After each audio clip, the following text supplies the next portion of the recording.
Bonjour Didier Boto, Rugby Club Corse qualifié pour les demi-finales au lieu même au Stade Léo-Lagrange. Un petit mot pour le 13 avril. Bon écoute, on est qualifié pour le demi-finale Côte d'Azur comme l'année dernière. On joue chez nous à Léo-Lagrange. Merci à TPM, Monsieur Falco, Monsieur Goletto, Monsieur Cotin qui nous ont accordé de jouer notre demi-finale ici avec cette belle tribune. Eh bien écoute, on a fait 14 matchs de championnat, 11 victoires, 3 défaites. Le bilan est positif. On sort deuxième, on reçoit le cinquième, Brignoles. Qui est quand même une belle équipe mais qui sort cinquième, et tu sais très bien que les compteurs seront mis à égalité en phase finale, donc c'est du 50-50. Nous on les respecte, on les prend au sérieux et on va se donner à fond pour remporter cette belle victoire. Didier Boto, le coach du Rugby Club Corse 83, donc satisfait de ton équipe malgré qu'on n'est pas encore arrivé au bout du sommet? Oui, satisfait des matchs de poule, les garçons ont été assidus aux entraînements, donc ça s'est vu dans les résultats.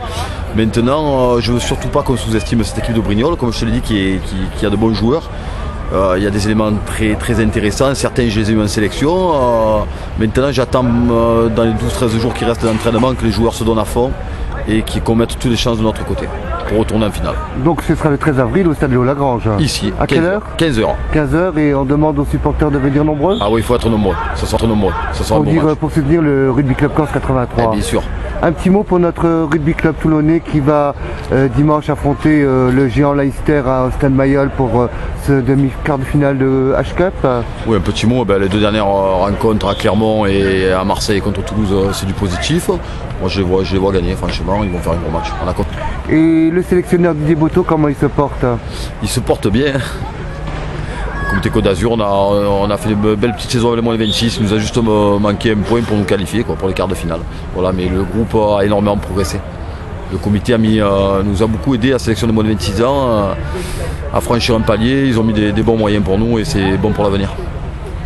Autrement, dans ton équipe, des satisfactions personnelles, des nouveaux joueurs qui vous ont rejoint, qu'est-ce que tu as un peu dans ce pré-bilan de saison? Bon écoute, le groupe du RC Corse c'est à 80% le même que l'année passée, on a eu quelques renforts qui sont très bien intégrés et l'ambiance est toujours aussi bonne.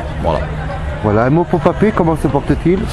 Papounet se porte bien, il a pris un nouveau restaurant qui est pas très loin de l'ancien et c'est toujours le siège du club et il fait toujours les efforts pour être à nos côtés, il nous reçoit très bien. Voilà, il sera présent comme supporter pour la demi-finale. Donc tout à l'heure l'entraînement du Rugby Club Corse, ça va être quoi? De la préparation physique, des ateliers? Il va y avoir un bon échauffement avec des ateliers, ensuite on va faire un rappel de physique parce qu'on n'a pas de match cette semaine. Ensuite on va travailler le mois général du jeu et voilà, après il y aura beaucoup de répétitions pendant ces 12-13 derniers jours. Donc on donne rendez-vous au public du rugby de l'Ovalie dimanche à Mayol et le dimanche suivant au Stade Léo-Lagrange pour aller dans le pas de l'année dernière de ce bouclier, qui sera le même bouclier que l'année dernière ou c'est le même bouclier que l'année dernière. On va tout faire pour remporter cette demi, on va tout faire pour remporter la finale. Si on a gagné la demi bien sûr, et si on va en finale, on prendra le vainqueur de Porto Vecchio contre Tourve qui va être une autre demi-finale très très serrée. Toujours Porto Vecchio dans le carré d'As. Oui, ils sont toujours, c'est une des meilleures équipes de la poule. Voilà.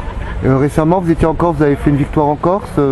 Un petit mot sur cette victoire en Corse? Oui, écoute, on est allé gagner à Ventiseri et 27-17.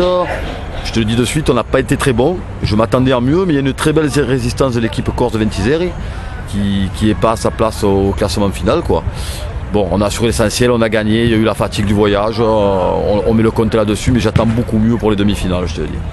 Écoute, on te remercie, on va te laisser te préparer. Merci à toi mon ami. Merci beaucoup. Merci encore.